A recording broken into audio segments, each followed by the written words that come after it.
I smoothed my dress for the 100th time, glancing at the clock. 7:55 p.m. Paul would be home any minute. Our 10th anniversary dinner was waiting on the table, candles flickering invitingly. I'd spent hours preparing his favorite meal, determined to make this night special. The front door opened. "Anne?" Paul called out. "In here," I replied, my heart racing with anticipation. He walked in, looking dashing in his suit, but something was off. His smile didn't quite reach his eyes. "Happy anniversary, darling," I said, moving to embrace him. Paul stiffened, barely returning the hug. "Oh, right. Anniversary." My stomach dropped. "I made your favorite. Beef Wellington, remember?" He glanced at the table, then checked his watch. "Listen, Anne, I can't stay. There's an emergency at work. I need to head back to the office." "But it's our anniversary," I stammered. "Can't it wait until tomorrow?" Paul's jaw tightened. "You know how important this deal is. I'll make it up to you, okay?" Before I could respond, his phone buzzed. He answered immediately, turning away from me. "Hey, Sarah. Yeah, I'm on my way." Sarah, his new assistant. Something in his tone made my blood run cold. "Paul," I said quietly. "Who's Sarah?" He whirled around, eyes wide. "My assistant. I told you about her." "You've never mentioned her before." Paul's face hardened. "Don't start this again, Anne. I'm not having another argument about my work commitments." "I'm not trying to argue," I said, fighting to keep my voice steady. "I just want to understand why you're rushing off on our anniversary to meet your assistant I've never heard of." He sighed heavily. "It's business, Anne. You wouldn't understand." "Try me," I challenged. Paul's phone buzzed again. He glanced at it, then back at me. "I have to go." As he turned to leave, a slip of paper fell from his pocket. I snatched it up before he could react. "Meet me at the hotel. Can't wait to see you," I read aloud, my voice shaking. Signed, S. "Paul, what is this?" He froze, color draining from his face. "It's not what you think." "Really?" I spat. "Because it looks like you're cheating on me with your assistant on our anniversary." Paul's expression shifted from shock to anger. "You're overreacting. This is why I can't talk to you about work. You always jump to conclusions." "I'm jumping to conclusions?"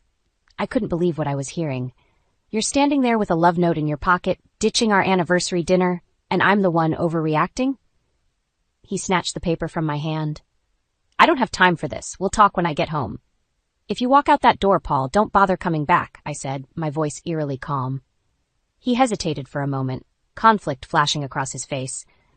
Then, without another word, he turned and left. I stood there staring at the closed door, the sound of his car engine fading into the distance. The candles on the table flickered, casting dancing shadows across the untouched meal.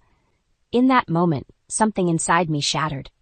The Paul I thought I knew, the man I'd loved for 10 years, was gone. In his place stood a stranger, a liar, a cheat. As tears began to fall, a new emotion surged through me. Determination. If Paul thought he could throw away our marriage so easily, he had another thing coming. I wasn't going to be the meek, understanding wife anymore. No, it was time for a change. Time to show Paul exactly what he was losing. And if he thought leaving me would be simple, well, he was about to learn just how wrong he was. 2 weeks after Paul's betrayal, I found myself sitting at his parents' dining table, my stomach in knots. Paul had insisted we attend this family dinner, claiming everything was fine between us. It wasn't. "More wine, Anne?" Irene, my mother-in-law, asked sweetly. Too sweetly. "No, thank you," I replied, forcing a smile. Irene's eyes narrowed. "Are you sure? You look like you could use it." I bit my tongue, feeling Paul tense beside me. The rest of the family continued their conversations, oblivious to the undercurrent of tension. "So, Anne," Irene said loudly, drawing everyone's attention, "when are you two planning on giving me some grandchildren? I'm not getting any younger, you know." The table fell silent. I felt the blood drain from my face. "Mother," Paul warned, but Irene waved him off. "What? It's a perfectly reasonable question. You've been married for 10 years now. Tick-tock, dear." I gripped my fork tightly, willing myself to stay calm. "We'll have children when we're ready, Irene." She laughed, a sharp, brittle sound. "Ready? At your age? You'd better hurry up before your eggs dry up completely." "Mom," Paul's sister Sarah gasped. "That's enough." But Irene wasn't finished. "I'm just saying what everyone's thinking. Paul needs an heir for the business. And let's face it, Anne isn't getting any younger." I stood up abruptly, my chair scraping against the floor. "Excuse me," I muttered, fleeing to the bathroom. Once inside, I leaned against the sink, fighting back tears. How dare she? As if I wasn't already dealing with enough, now I had to endure public humiliation about my lack of children. A soft knock at the door startled me. Anne, it's Sarah. Can I come in? I hesitated, then opened the door. Sarah slipped inside, her face full of concern. I'm so sorry about Mom, she said. She was way out of line. I nodded, unable to speak past the lump in my throat. Sarah touched my arm gently. Is everything okay with you and Paul? You both seem off. I opened my mouth to lie, to say everything was fine, but instead the truth tumbled out. Paul's having an affair. Sarah's eyes widened in shock. What? Are you sure? I nodded, recounting that awful night 2 weeks ago. Sarah listened, her expression growing increasingly angry. That bastard? She muttered when I finished. I can't believe he'd do this to you. Just then, another knock came at the door. Anne? Paul's voice. Are you okay? Sarah squeezed my hand. You don't have to go back out there if you don't want to. I took a deep breath, straightening my shoulders. No, I'm not letting Irene win. We emerged from the bathroom to find Paul waiting, his face a mask of concern that didn't reach his eyes. Everything all right? He asked too loudly. Just fine, I replied coolly, brushing past him. Back at the table, Irene was holding court. And really, if Anne can't give Paul children, maybe it's time to consider other options. The room fell silent as we re-entered. I felt everyone's eyes on me, a mix of pity and curiosity. In that moment, something snapped inside me. I was done being the victim. You know what, Irene? I said, my voice steady. You're right, Paul does need an heir, but it won't be coming from me. Paul's head whipped around, his eyes wide with panic. Anne, what are you? I'm leaving you, Paul, I announced, my gaze never leaving Irene's shocked face. I hope you and your assistant Sarah can give Irene the grandchildren she so desperately wants. Gasps echoed around the table. Paul grabbed my arm. Anne, stop it. You're making a scene. I yanked my arm away. No, Paul, you made this scene when you decided to cheat on me. I'm just bringing down the curtain. With that, I turned and walked out, leaving chaos in my wake. As I stepped into the cool night air, I felt a weight lift from my shoulders. For the first time in weeks, I smiled. The war had just begun, and I was ready to fight. I stared at the pregnancy test in disbelief, my hands shaking. 2 pink lines. Positive. After years of trying, after Irene's cruel jabs about my supposed infertility, here it was. I was pregnant. My first instinct was joy, quickly followed by dread. How could I bring a child into this mess of a marriage? The front door slammed, jolting me out of my thoughts. Paul was home.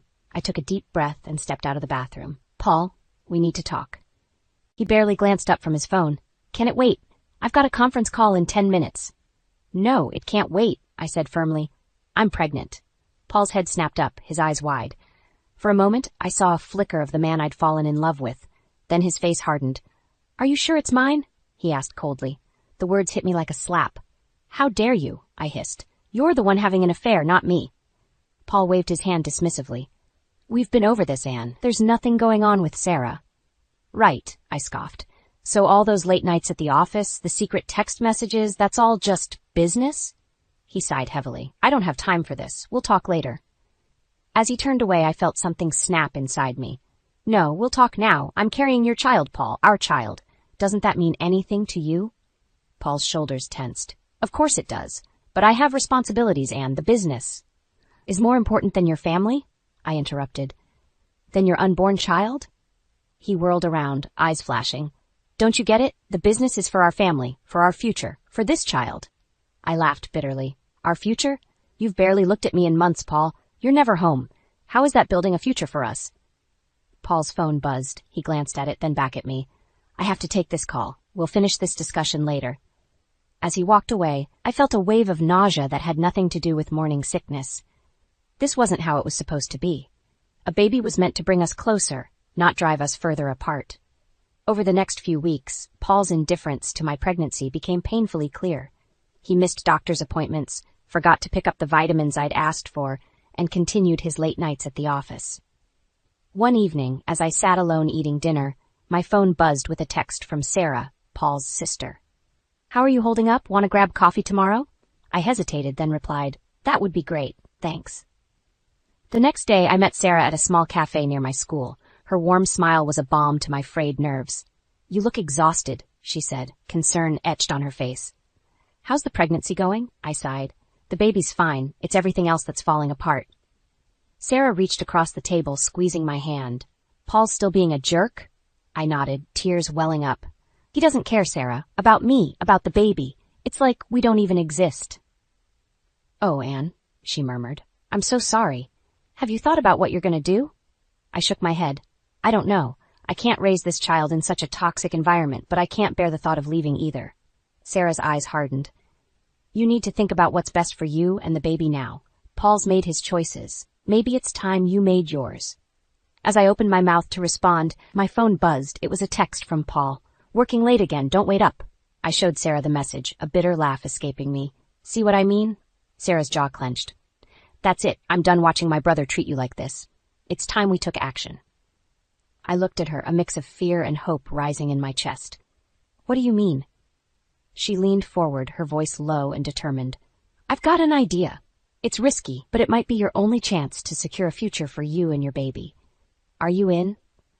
I hesitated for a moment, my hand instinctively moving to my stomach. Then I nodded. I'm in. Whatever it takes. As Sarah began outlining her plan, I felt a strange mix of terror and exhilaration. One thing was certain. Nothing would ever be the same again. I struggled to catch my breath as another wave of nausea hit me. At 7 months pregnant, every day was a battle. The doorbell rang, and I groaned, knowing who it was. Anne, open up, dear. I'm here. Irene's shrill voice pierced through the door. With a heavy sigh, I hauled myself up and opened the door. Irene bustled in, her arms laden with bags. Oh, look at you, she clucked. You're absolutely enormous. Are you sure it's not twins? I gritted my teeth. No, Irene, just one healthy baby. She waved her hand dismissively. Well, let's hope it's a boy. Paul needs an heir. Before I could respond, Paul appeared behind her. Mother, you're here. Excellent. I stared at him in disbelief. Paul, what's going on? He avoided my gaze. Anne, we need to talk. Mother's moving in with us. The room spun. What? No, absolutely not. Irene huffed. Don't be selfish, Anne. I need someone to look after me, and you're just sitting around all day anyway.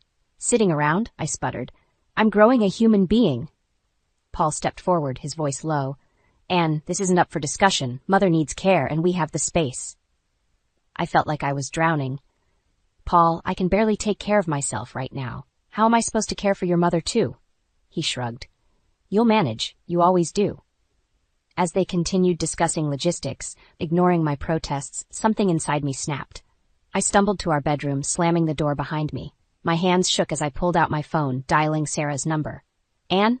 What's wrong? Her voice was filled with concern. He's moving Irene in, I choked out. Sarah, I can't do this anymore. There was a pause, then Sarah's voice came back, steely with determination. Listen to me, Anne. Remember our plan? It's time. Pack a bag. I'm coming to get you. An hour later, I was in Sarah's car, a hastily packed suitcase in the trunk. As we drove away from the house, I felt a mixture of terror and relief. Where are we going? I asked, my voice small. Sarah's eyes were fixed on the road. To my friend's law office. We're going to start the divorce proceedings today. My heart raced. Divorce? But the baby. Anne, Sarah said gently, you can't raise a child in that environment. Paul and my mother will destroy you both. Tears streamed down my face. But what if he tries to take the baby?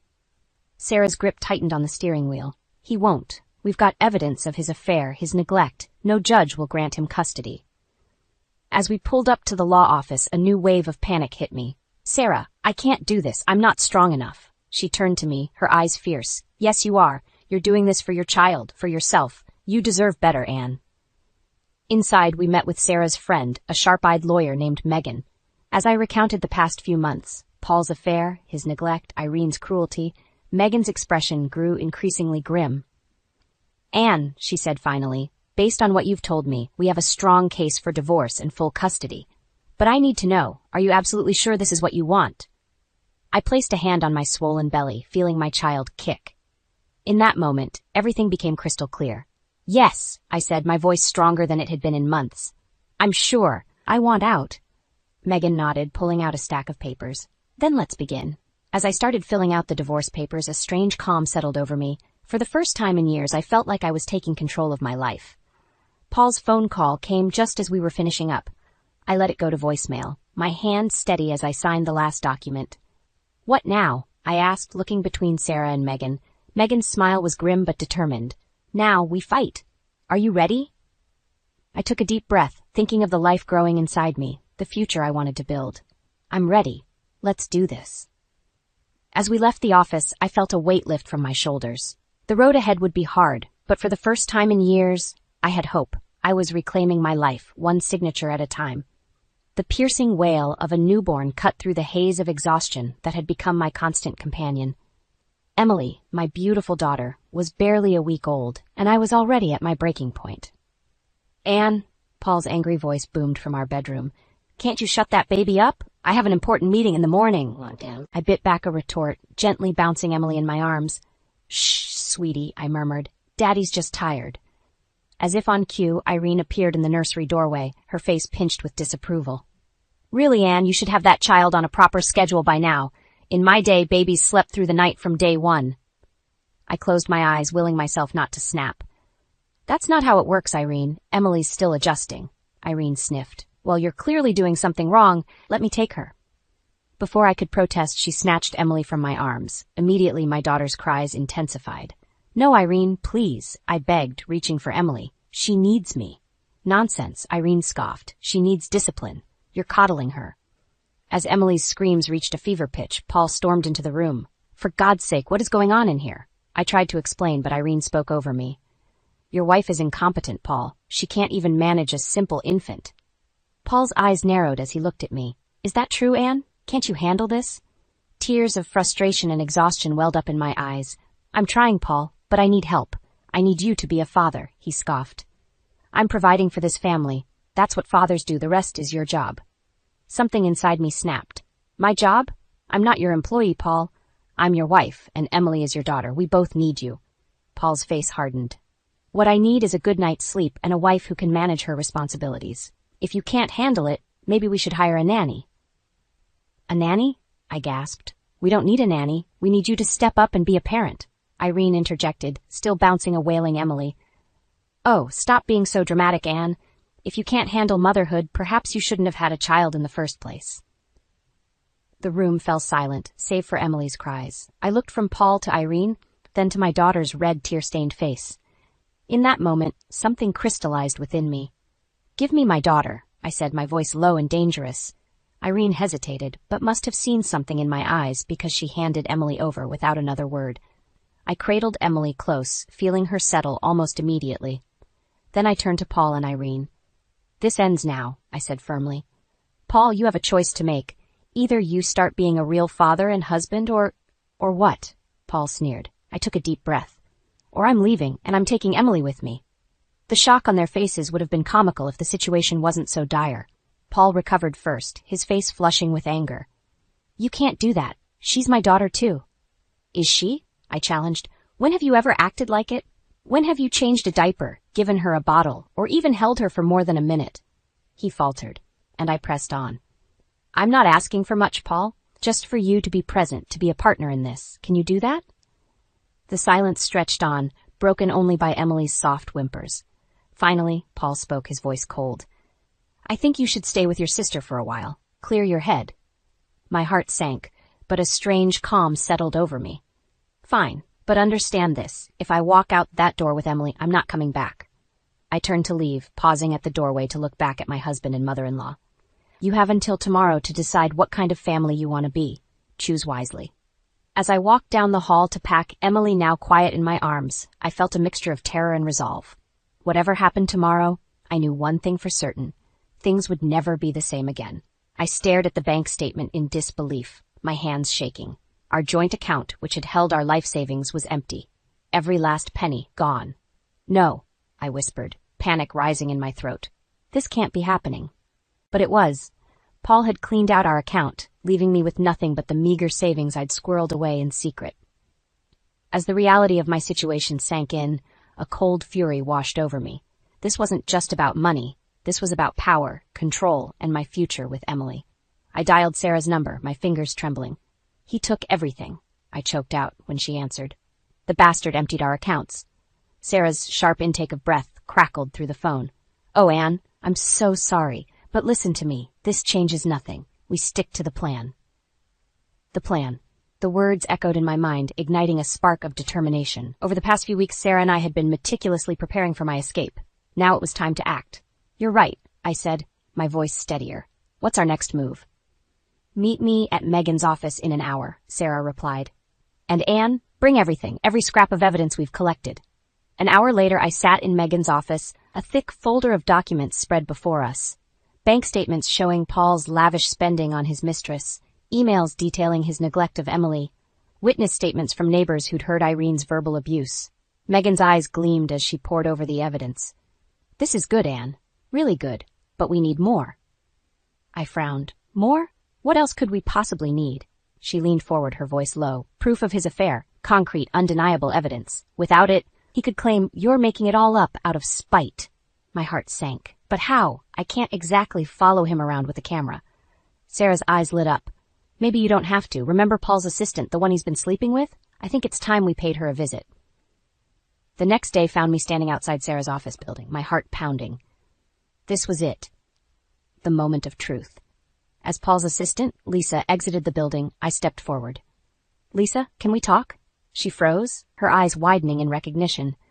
Mrs. Harrison, I don't think that's a good idea.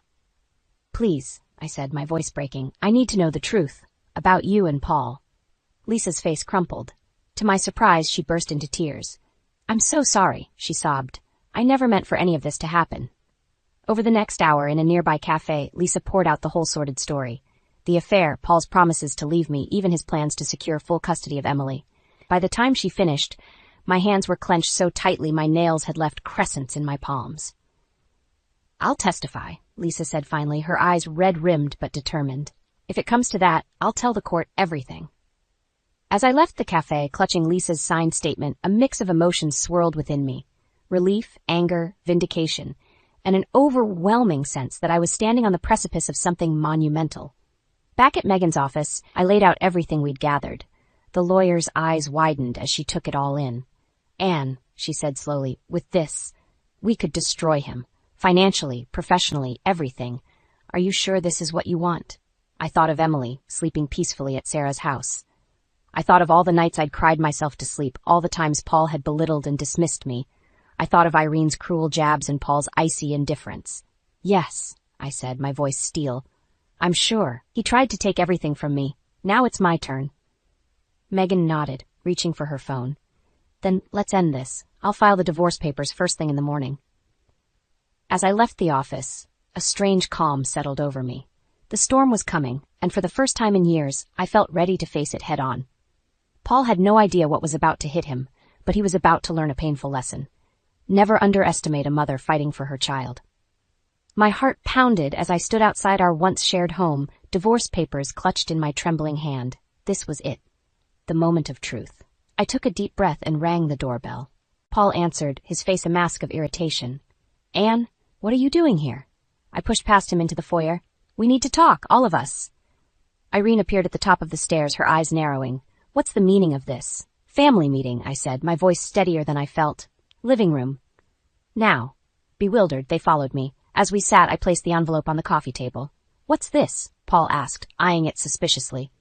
Divorce papers, I replied, watching his face pale. And I'm leaving you, Paul, and I'm taking Emily with me.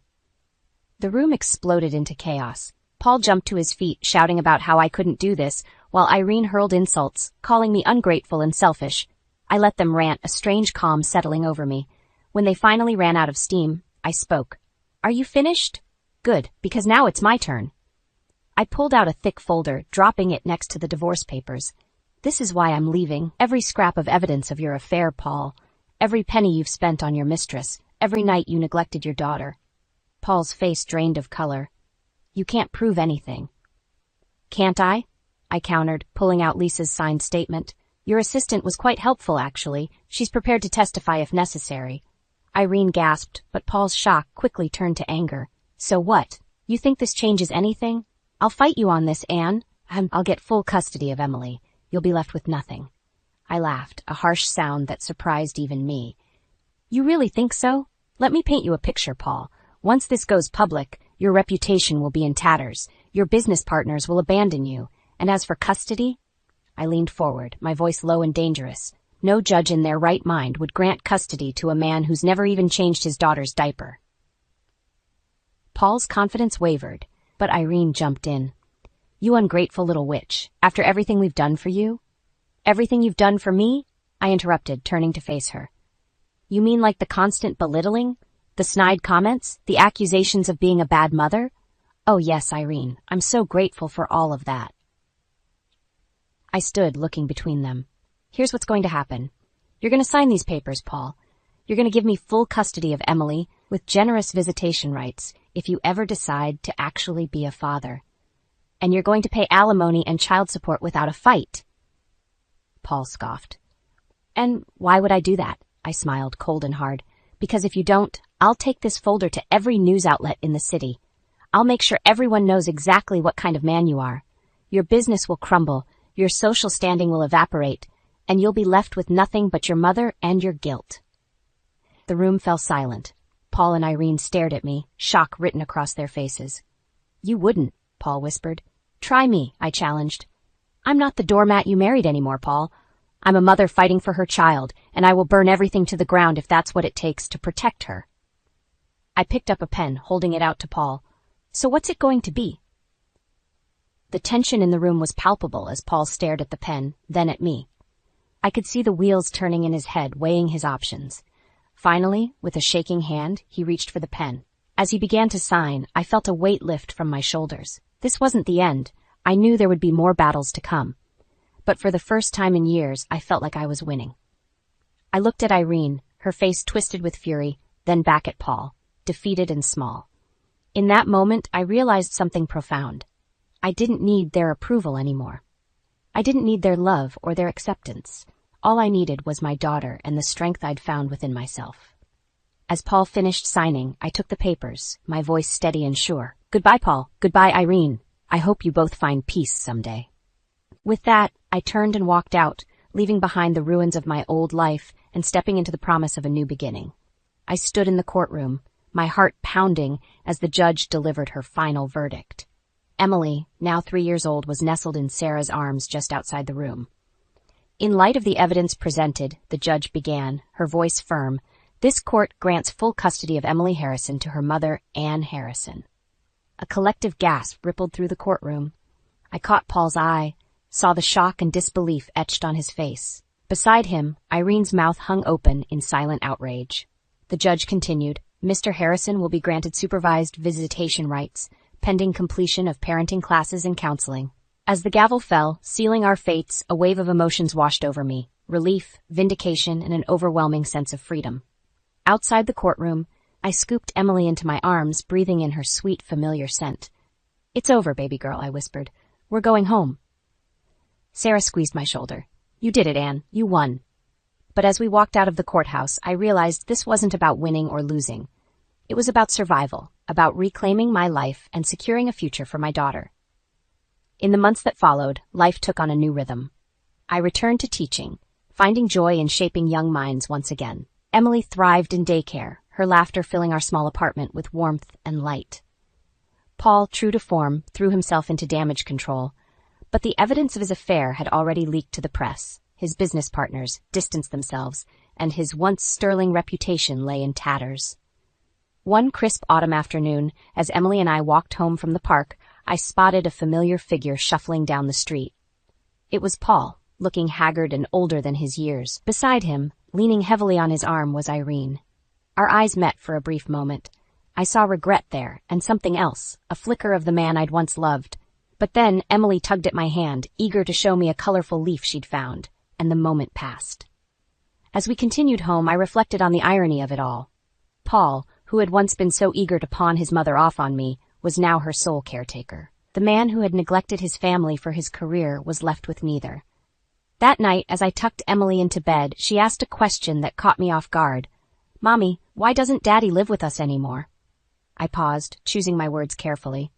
Sometimes, sweetie, grown-ups realize they can't live together anymore, but that doesn't mean we don't love you. She nodded, her little brow furrowed in thought. Do you still love Daddy? The question hit me like a punch to the gut. Did I? After everything we'd been through, did any part of me still love Paul? I love the man Daddy used to be, I said finally, and I'll always be grateful to him for giving me you. But sometimes love isn't enough. Sometimes we have to love ourselves enough to walk away. As Emily drifted off to sleep, I sat by her bedside, marveling at the journey that had brought us here. I thought of all the women who had come before me, mothers, wives, daughters who had faced their own battles and emerged stronger. In that moment, I felt a connection to them all, to the resilience of the human spirit, to the fierce love of a mother for her child, to the courage it takes to start over. I realized then that my story wasn't just about revenge or justice. It was about rediscovering myself, about finding strength I never knew I had. It was about learning that sometimes the happiest endings come from the most painful beginnings.